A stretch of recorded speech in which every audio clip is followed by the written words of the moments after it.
wedding, maybe browse dresses, or at least flip through invitations together. Instead, she wouldn't even show me a single photo of her fiancé. "What do you mean I'm not invited?" I asked, forcing my voice to stay calm. "Vicky, I'm your sister." She didn't meet my eyes. She kept folding laundry, her hands moving in sharp, anxious motions. "It's better this way. Trust me." "Better? How could shutting me out of your wedding possibly be better?" "You wouldn't understand." Another shirt snapped in the air before she folded it. "Besides, it's going to be small. Just his family and a few close friends." "I'm not close." The words came out harsher than I meant. "We grew up sharing a bedroom. I held your hair when you were 6 sophomore year. I helped you move here, and now you're telling me I can't watch you get married." Finally, she looked at me, and something in her eyes made my stomach drop. Fear. "It's complicated, Sheila." "Then explain it to me." "I can't." She turned back to the laundry. "Please just respect my decision. Stay away from the wedding. Stay away from him. From him. You won't even tell me his name. It's better if you don't know." I sat on her couch watching my younger sister shut me out of the most important day of her life, feeling something splinter inside my chest. We'd never been like this. Even after our parents died in that car crash 5 years ago, we'd clung to each other. I was 22, she was 19. We were alone in the world except for each other.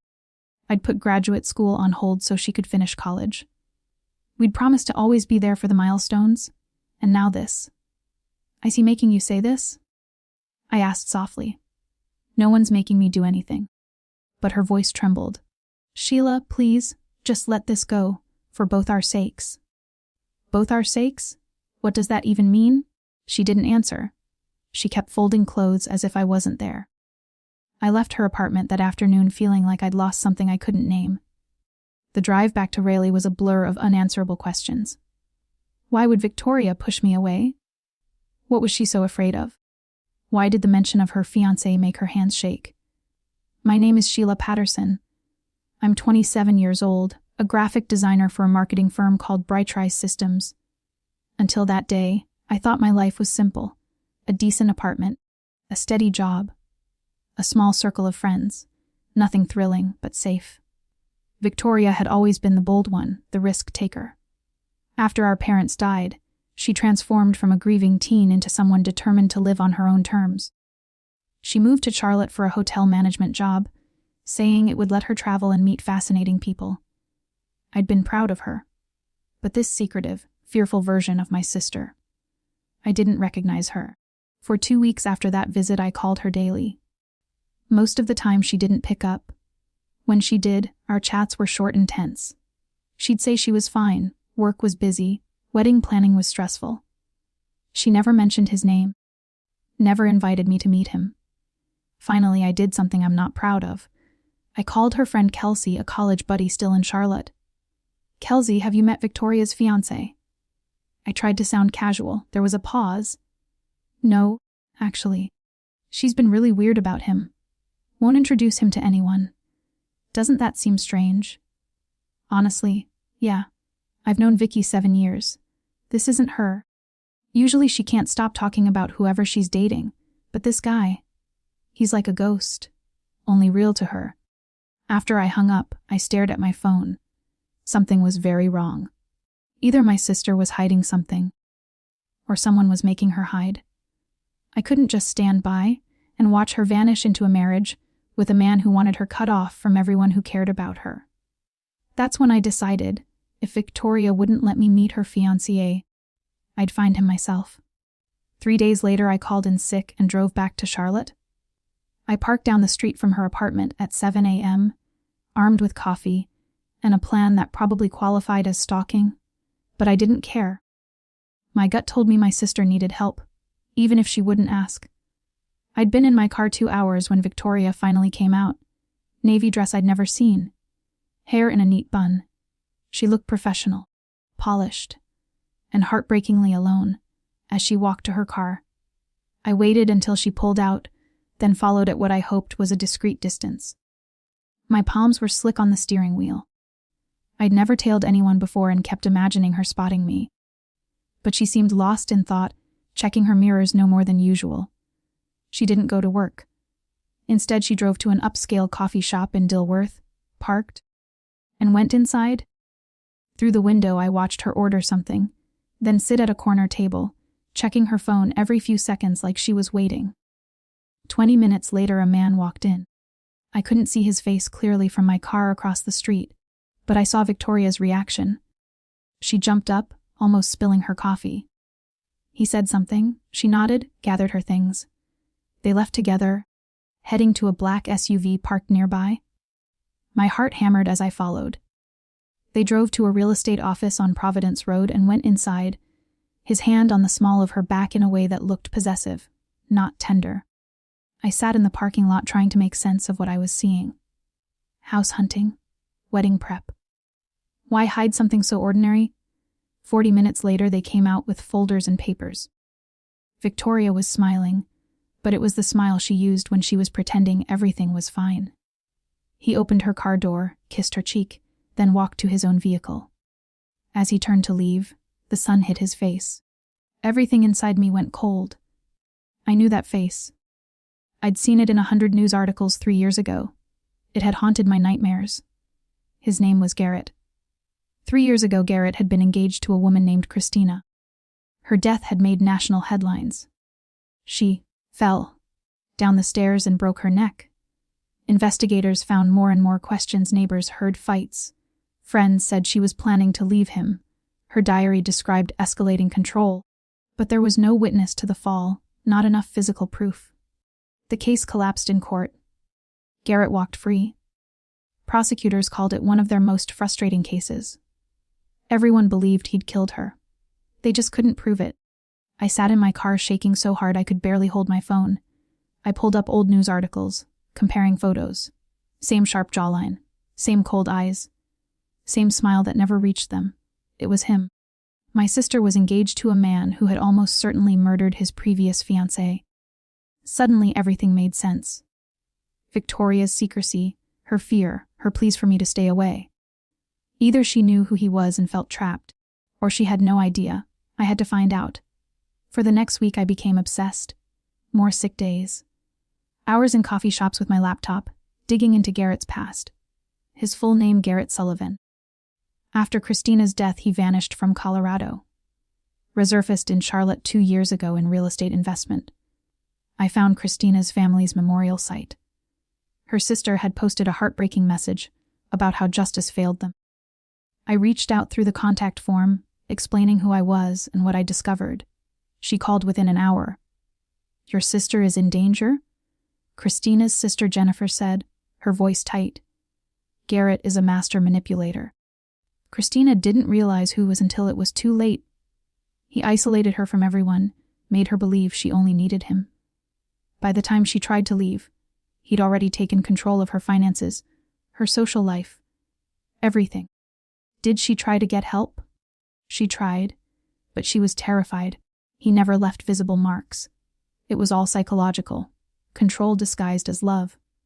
And then one day she fell down the stairs. Jennifer's voice cracked. "Please don't let him do to your sister what he did to mine." I promised Jennifer I'd do everything I could, but I couldn't just call Victoria and say, "You're marrying a murderer." She'd made it clear she didn't want my help, and if Garrett had painted me as the problem, anything I said would only push her deeper under his control. I needed evidence. Something undeniable. I created a fake social media profile. I know it sounds crazy, but I had to get close to Garrett without him knowing. Using old photos from a friend in Australia, I built Michelle, a property manager new to Charlotte. It took 2 weeks, but I finally connected with him through a real estate networking group. Professional but friendly messages. We moved to email, then calls. I slightly disguised my voice. Garrett was charming, funny, attentive. I could see how Victoria fell for him. But sometimes his mask slipped. If I asked too much, irritation leaked into his tone. If I mentioned other men, he grew possessive. During our third call, I mentioned being engaged. "Congratulations," he said coolly. "How long have you two been together?" About 2 years. We're getting married next month. That's fast. You sure you know him? There was a knife edge in his voice. I think so. We're open about everything. Our pasts, families. That's naive. He cut in, then corrected himself. I mean, everyone has secrets. It's natural to protect yourself. Even from the person you're marrying. Especially from them. He laughed hollow. Trust me, Michelle, the less your partner knows about your mistakes, the better. Some things should stay buried. My skin crawled. I knew I was dealing with someone dangerous, but still no proof Victoria could see. Then Jennifer called back. I've been going through Christina's things, she said. We kept her belongings in storage. I found her old laptop. Emails she never sent, drafts documenting everything. Threats, property damage, times he followed her. Everything we needed for the original case but couldn't find. Can you send me copies? Already done. Check your email. I opened my laptop. Months of documentation showing Garrett's pattern of control. Christina's words painted a man who tightened his grip until she couldn't breathe. Isolating her from friends, convincing her family was toxic. Monitoring her phone and computer, raging when she tried to assert herself. The last entry was 2 days before she died. I'm leaving tomorrow. Packing while he's at work. Jennifer is going to help me? I'm terrified he'll find out before I can go. He keeps asking what I'm thinking. Last night he told me he'd never let me leave. That I belonged to him. I'm scared. If anything happens to me, it wasn't an accident. Garrett told me last week I should be more careful on the stairs. Said it would be terrible if I fell. I think he's planning this. I have to get out. I read Christina's words over and over, my hands trembling. She'd seen it coming, tried to escape, and it had cost her life. I couldn't let that happen to Victoria. That night I drove back to Charlotte. Parked outside Victoria's building and called her, no longer caring if she wanted to talk. Sheila, I told you? His name is Garrett Sullivan. I cut in. 3 years ago, he probably killed his fiancée in Colorado. Her name was Christina. She fell down the stairs 2 days before she planned to leave him. They couldn't prove it, but everyone knows. Silence. Vicky, please tell me you know who you're marrying. I know. Her voice was so small I almost missed it. I know who he is, Sheila. I've known for a while. Then why are you still with him? Why marry him? Because he said if I ever try to leave, he'll kill you. She was crying now. He has photos of you. Your address, your work schedule, everything. He said if I don't marry him, if I tell anyone, he'll make sure you have an accident just like Christina. I can't let that happen. You're all I have left. The world tilted. Everything I thought I understood crumbled. Vicky, we need to go to the police. With what evidence? He's too smart. Christina tried. Remember, look what happened. I can't risk your life. I heard a door open behind her. I have to go, she whispered urgently. He's home. Forget about this. Forget me. Please stay safe. She hung up. I sat in my car, staring at her window, rage boiling like nothing I'd ever felt. I didn't sleep that night. Every time I closed my eyes, I saw Christina's last diary entry. My sister trapped with a killer, pretending to love him to keep me alive. Me as the reason she couldn't escape. By dawn, I'd decided I wasn't going to let Garrett Sullivan destroy another woman. Not my sister. Not me. I called work. Said I needed a leave for a family emergency. My boss wasn't pleased. I didn't care. This was bigger than any job. Then I called Jennifer. I need your help, I told her.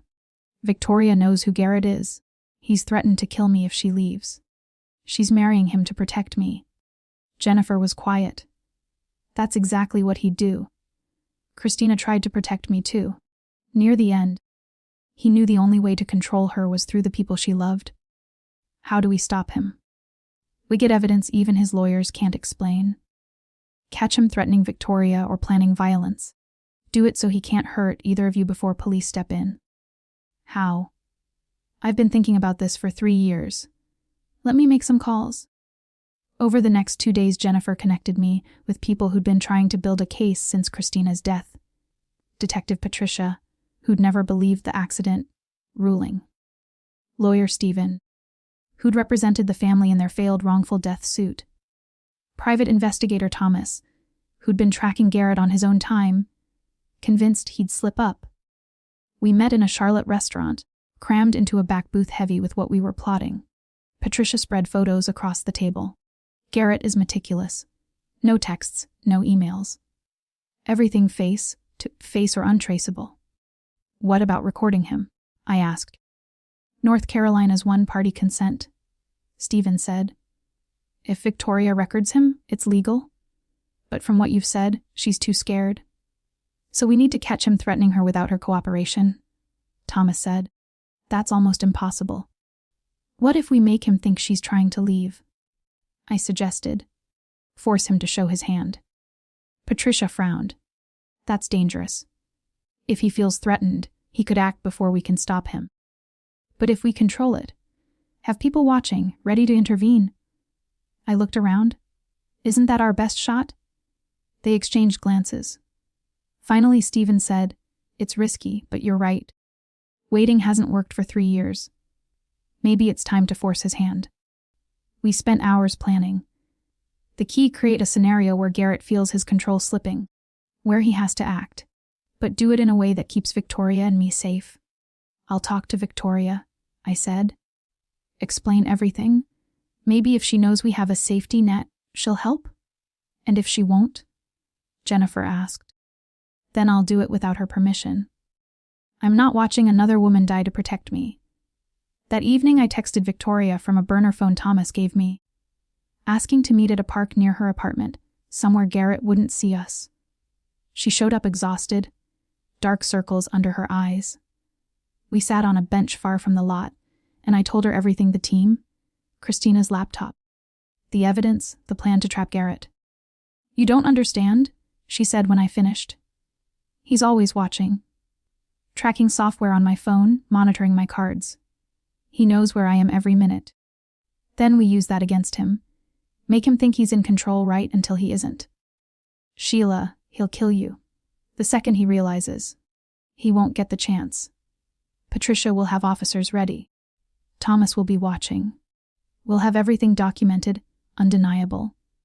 He's going to explode, Victoria whispered. The moment I even hint at delaying, he'll sense something's off. That's the point, I told her. We need him to reveal his true self while we can prove it. Her voice cracked. What if he hurts me before the police arrive? I took her hand firmly. I won't let that happen, Vicky. None of us will. For a long time, she stared down at our joined hands in silence. Then she lifted her eyes, determination sparking where fear had lived for months. Okay, let's do it. But Sheila, if something goes wrong, if he won't. I cut in. This ends in 3 days. You'll be free. If only I had known how wrong I was. The next 72 hours became a blur of frantic preparation. Thomas wired Victoria's apartment with hidden cameras whenever Garrett was away. Patricia coordinated with her team, ensuring they could storm in at a moment's notice. Jennifer flew in from Colorado, refusing to miss the moment her sister's tormentor finally faced justice. I hid in a hotel under an alias, communicating only through burner phones. Garrett couldn't suspect my involvement. By the morning of the planned confrontation, nerves consumed me. I couldn't eat. Victoria's message came through on the burner phone. He just left for work. Thomas is finishing the last camera now. This is really happening. You can still walk away. I typed back. Just say the word. Her reply was immediate. No. I'm done living like his prisoner. Let's finish this. But everything unraveled before we even began. Garrett came home early. We had planned for Victoria to confront him at 6, with Patricia's team ready outside and Thomas safely monitoring from his van. Instead, Garrett walked in at 4, while Thomas was still in the bedroom, installing the last camera. From the unmarked car, Patricia's radio crackled. Thomas's voice was taut with panic. He's here. I'm stuck in the bedroom closet. Victoria just let him in? Can you get out? Patricia demanded. Not without him noticing. I'm trapped. My chest tightened.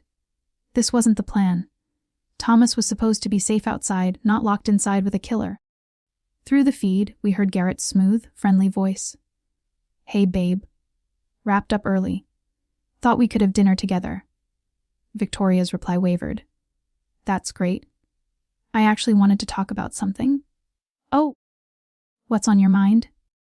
We listened as she carefully followed our script.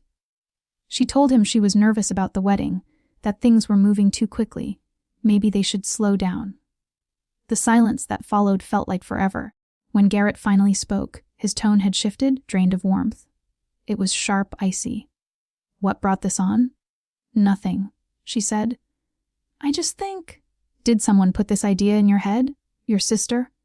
"No, I haven't spoken to Sheila. This is me. Don't lie to me, Victoria." His words were venomous. "You're a terrible liar. Always have been. Who have you been talking to?" "No one. I just need more time." A crash rang out through the speakers. Victoria screamed. "Move now." Patricia barked into her radio, and suddenly we were racing toward the building, sirens wailing. Then Garrett's voice tore through the feed, no longer controlled, but furious. "Did you really think I wouldn't notice? I've been watching everything. I saw you meet with your sister. I know about the burner phone. You're trying to trap me." "Please, Garrett, I wasn't. And whoever's hiding in my closet better come out now before I drag them out myself." Ice flooded my veins. He knew. Thomas stepped out, voice steady but tense. "I'm a private investigator. Police are already on their way. Don't do anything." A gunshot thundered through the speakers. I screamed. Patricia was already shouting into her radio, "Shots fired! All units respond!" By the time we reached the apartment, it felt like an eternity. Police cars swarmed the street. Patricia and I sprinted up the stairs. The door was ajar. Thomas was bleeding on the floor, clutching his shoulder. Victoria was pinned against the wall, Garrett between her and freedom, a gun in his hand. "One more step, and she dies," he said calmly, like he was discussing the weather. "Just like Christina?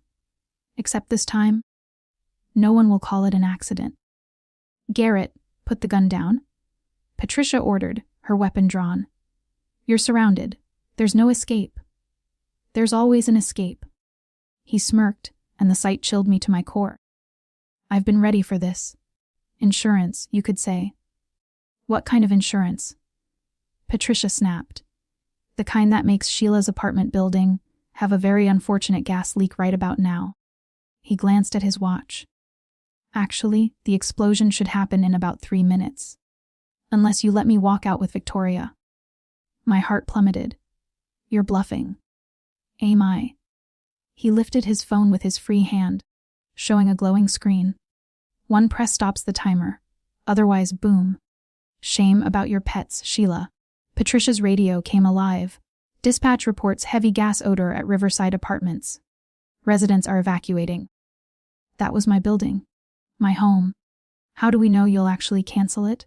Patricia demanded. "You don't," Garrett said, his grin widening. "That's the beauty of trust. So, back away. Victoria and I leave. Everyone else lives. Or play heroes and explain to grieving families why you gambled their lives." I looked at Patricia. She was calculating, desperate to find another move. But I already knew he wasn't bluffing. This was exactly the kind of twisted preparation Garrett excelled at. "Patricia," I whispered, "we have to let him go." Agonizing seconds stretched. Finally, Patricia lowered her weapon. "Fall back. Let them through." Garrett's grin was victorious as he yanked Victoria toward the door. She glanced at me, eyes brimming with terror and apology. "I'm sorry," she mouthed. Then they were gone. Paramedics rushed in for Thomas. Patricia barked orders into her radio, trying to contain the gas leak, but all I could do was stand frozen, watching helplessly. We hadn't caught him. We'd armed him with a hostage and a head start. 40 minutes later, the bomb squad found the device in my apartment. Sophisticated, triggered by a cell signal, just like he'd claimed. "He's done this before," one of the techs muttered. This took skill and time. He was ready. I sat wrapped in a blanket, staring at what used to be my life, now scattered in evidence bags. None of it mattered. My sister was out there with a murderer, because of me. Patricia sat beside me. We've got an APB out. His face is on every channel. He can't hide long. You don't know him, I whispered. The same words Victoria had once said. He plans for everything. The phone he used to stop the bomb pinged near Charlotte before he dumped it. We're tracking. He'll have another car, another phone, another identity. But he's running now. And when men like him run, they make mistakes. I wanted to believe her, but all I could see was Victoria's face as he dragged her out, fearful, resigned, as if she'd always known it would come to this. Then my phone rang. Unknown number. Don't answer, Patricia urged, but I knew who it was. I hit accept, put it on speaker. Hello, Sheila. Garrett's voice was calm, almost pleasant. Sorry about your apartment. Truly, I didn't want it to come to that. Where's my sister? She's here, shaken but unharmed. Want to hear her voice? A rustle, then Victoria's voice, faint and terrified. Sheila, I'm okay. Don't worry.